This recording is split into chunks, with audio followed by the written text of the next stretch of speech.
Nyakoria mwena wa Kisii koria Mumbunge wa Nyaribari Chache ni akumithitie ateti amwe kiria augite ati nimaranyita itemi hari Ngahiha iria cireyumiririe hindi ya mirurungano. Zahir uria waretie na andiki a mohoro augite ati ateti ni aya nimarariha Nyanake niguo gukorwo igituthura Ngahiha.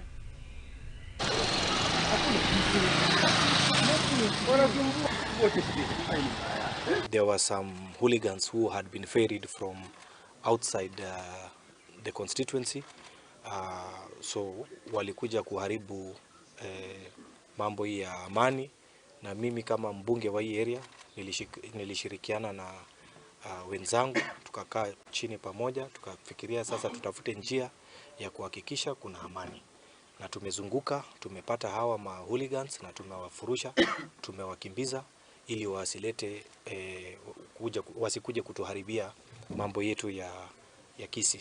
I know it is true kwamba gharama ya maisha iko juu. The cost of living is very high.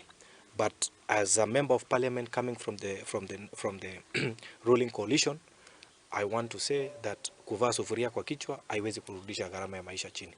Kwa hivyo mimi nimekuwa nikizunguka nikiambia wananchi kwamba serikali imeweka mipango kabambe ya kuhakikisha tutarudisha gharama ya maisha chini. Lakini haiwezekani kwamba sisi kama serikali tunajaribu kuboresha maisha ya wananchi, tuko na mipango ambazo tumeweka mbele, lakini sasa wapinzani wetu wanatuvuruta nyuma.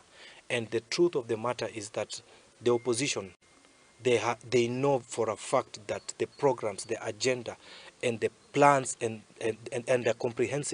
the comprehensive master plan that the Kenya Kwanza government administration has, wameogopa.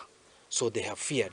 They know that if His Excellency the President William Ruto will be given an opportunity to implement the plans and the programs and the promises that he pledged during the campaigns, basi 2027 the Kenyan citizens will actually ask him to come back again.